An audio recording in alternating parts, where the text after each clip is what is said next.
Welcome back to Numbers and Narratives. This will be our weekly portfolio update part 3. And if you don't know and you're new to the channel, every week we track our portfolios to see how we're doing against the market benchmark, which I will use the S&P 500. So let's jump right in. As you can see on the screen right now, this is our portfolio at the moment. Our total value from the start is 8,500, and right now we're at 9,174.75 cent, representing a total gains of 7.94%. So this total portfolio consists of two little portfolios within it. The first one is the Magic Formula portfolio. You can see it on the screen right here. It has $4,250. And this one right now has been doing pretty well. It has appreciated 9.83%. And of the stocks here, one has more than double. So it is CPRX. They are a pharmaceutical company, and they right now have appreciated more than 100%. We also have some losers, but overall our winners are much better than our losers. So we have appreciated a number of 9.83%. The second portfolio within this big portfolio is called the Aquarius Multiple Portfolio.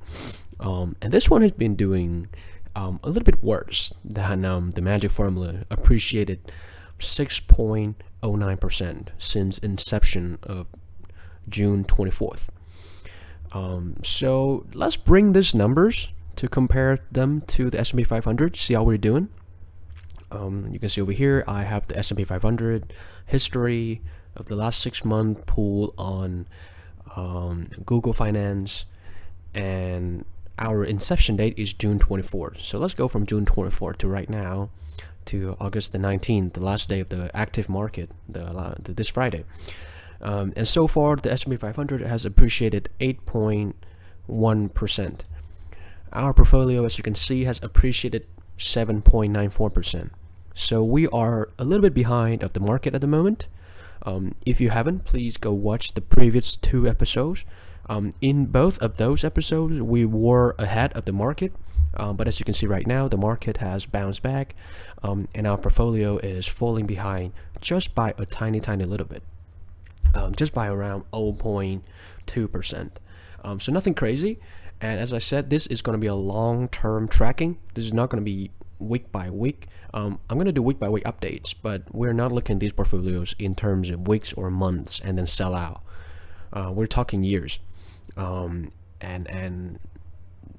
with my current strategy with these 2 portfolios, it's going to be an annual upgrade. So as you can see here as well, I have like a rebalance date every quarter, and a 1-year mark. So every year, then I will look at kind of the holdings again and then adjust them properly. But it's definitely going to be a long-term horizon. All right. And I also have another portfolio. This one is smaller though. This one is my Roth 401k portfolio that I have been putting money into every paycheck. And I currently have one newer holdings that I just add to the portfolio that I would like to share with everyone else. As you can see right now, the total value is 1,955.10, and we have 1,829.29 in stocks. So we only have 125.81 in cash. I have 3 main holdings. I have MU, which is Micron Technology. I have Seritage Growth Properties. So these are the ones that you would have seen if you check out the previous episodes. The newest one I add is a British company. It's actually like a very new company. It's called Naked Wines. So per the performance, Naked Wines, the most recent holdings that we add to our portfolio, has not done particularly well. We're down 9.64% since we bought it. Bought it around $900 for the total cost. Right now, the market value is $815. Micron is doing fine. It's only down 2%. And these are years and years of holding. We're not going to sell them anytime soon. So I don't really care about these numbers. Minus 9.64%. It doesn't really make any difference to me, to be honest, because this is not a 1 day or 2 days holding and then trade out. We're not day traders here. This is years and years of holding. Seritage, on the other hand, has been doing pretty well. This one I'm pretty confident about, Seritage, but I don't put a lot of money into it just because I don't particularly like real estate as an industry. But this one is the story is a little bit interesting, and that's why I have some money in it. So Naked Wines, if you don't know, they're like subscription-based wine provider, which is really interesting. When you think about wine, you think about going to the shop, retailer, buy the wine, go home and enjoy it. This company, Naked Wines, they actually have like a subscribers service where you subscribe to their channel, wine channel, and they will use your money to go and fund different wine makers, and then you will enjoy a better price on the wine. And you can also pre-order wine. You can also choose the wine. It's very interesting, and many people are not really understanding what this company does. The reason is this company exists right now because it has just been rebranded. The parent company, which is called Majestic Wine, is your traditional wine retailer, the one where you go there and you shop. And they have sold off that part of the company to totally focus on this Naked Wines part. They think there is more growth here, there's more perspective here, and I totally agree with them. But since then, the stock has been crushed. I mean it, crushed. Just non-stop plummeting down. And I think this is a good time for me to enter this position, and we'll see how it does over the time. I think it will do particularly well when people start to realize the value of it and the stickiness of the model. If you are users of subscribers-based value and services, you understand how hard it is to get out of that subscription, because that's the business model of subscribing.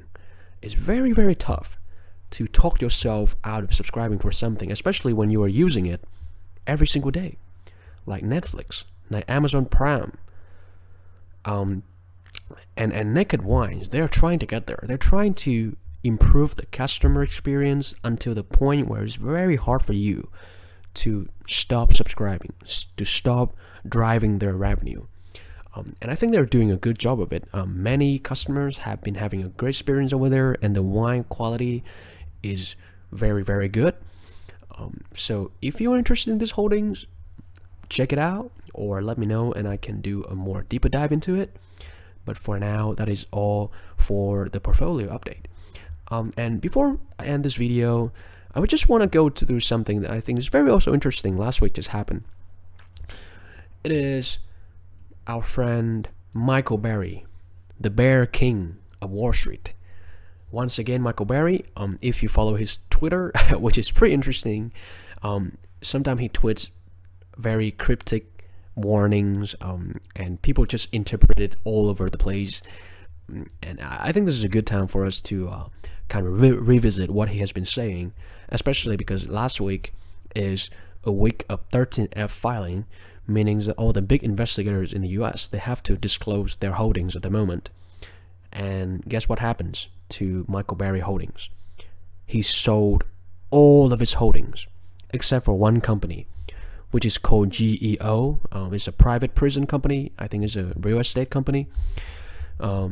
So Michael Burry, the one who predicted the stock market crash of 2008, has just sold all of his holdings and then give out some very, very, very bearish tweets on his Twitter. So the tweet that I was referring to actually has been deleted by Michael Burry. So I'm using this website right here, this article, because they have taken a screenshot of it. So I just want to show you. It's this one right here. Michael J. Burry.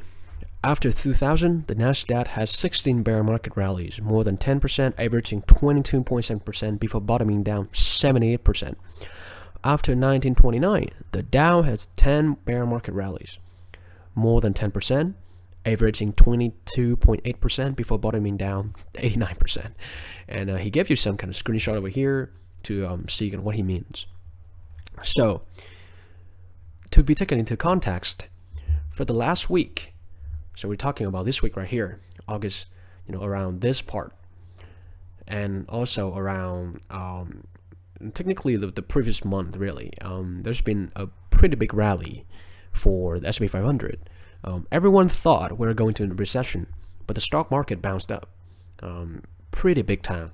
As you can see here, this is clearly going up. There's not a lot of argument about that.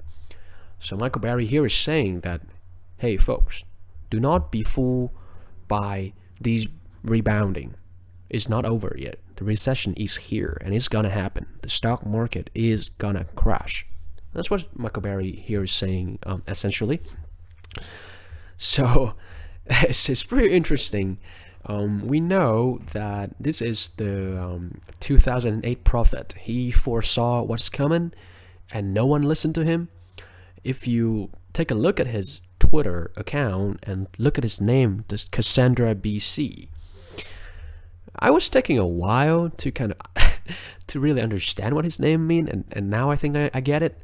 So if you know the story of a Greek myth of the Trojan War, which is very famous, the Trojan War, where the Greeks invade Troy and then and they sneak in the horse, and we also have a term called the Trojan horse. Cassandra is a daughter of the Trojan king, and she has the gift of prophecy. Well, the problem is, no one ever believed Cassandra. Even though everything she said is true, no one ever believed her. Because the reason behind it is because the god Apollo, the very famous god in the Greek myth, fell in love with Cassandra and gifted her this prophecy skills. So she is a prophet thanks to Apollo. But then Cassandra, instead of answering the love back, she actually rejected Apollo. So Apollo cursed Cassandra by cursing her that no one will ever believe you, even though you always speak the truth.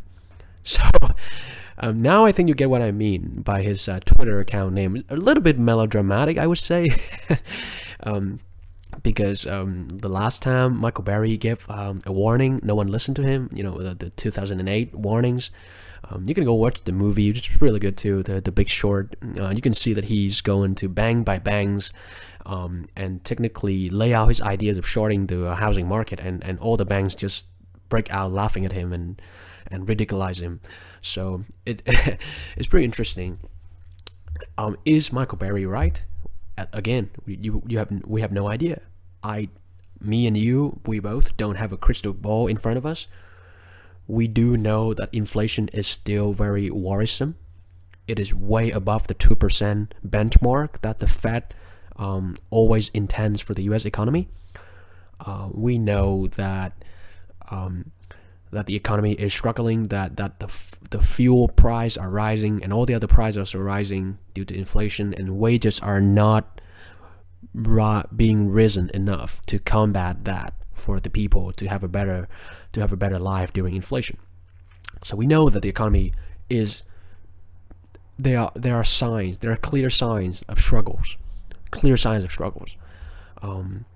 But does that mean that we're gonna tumble into recession and into deep recession by Michael Burry's words here? We don't know. We could just take like safe landing, in the words of the Fed, where they slowly adjust the economy status into a better status, or we can just have a crash landing where all hell breaks loose and all stock just kind of crash down, like Michael Burry is saying here. So we don't know. All we know is that if we invest in good companies, if we have a clear strategy in mind, a long-term strategy, we probably don't really care. This recession might be a great opportunity for us to buy great companies that right now is currently a little bit overpriced for us to jump into. So, personally, I don't really care. I just think it's very interesting to hear what he had to say, because Michael Burry is a pretty controversial character, because you have to understand, when Michael Burry was right in the 2008, everyone thinks that he's got to be right on every other predictions. That is not true. Michael Burry has had many predictions that did not come to pass, but that does not mean at all that he is not a very intelligent man. He's a great investor with very, very clear idea of what he's doing. So at the moment, he did not just talk the talk, he also walked the walk. He sold off all his holdings except for one, and that one is very small as well. It's only like $3 million. So he did what he said. It's not like an empty word flowing on Twitter anymore. He really did what he said. So it's very interesting, and we will see what's coming next. Alright, friends, that will be it for this episode. Thank you for watching, and I will see you next week for the next update.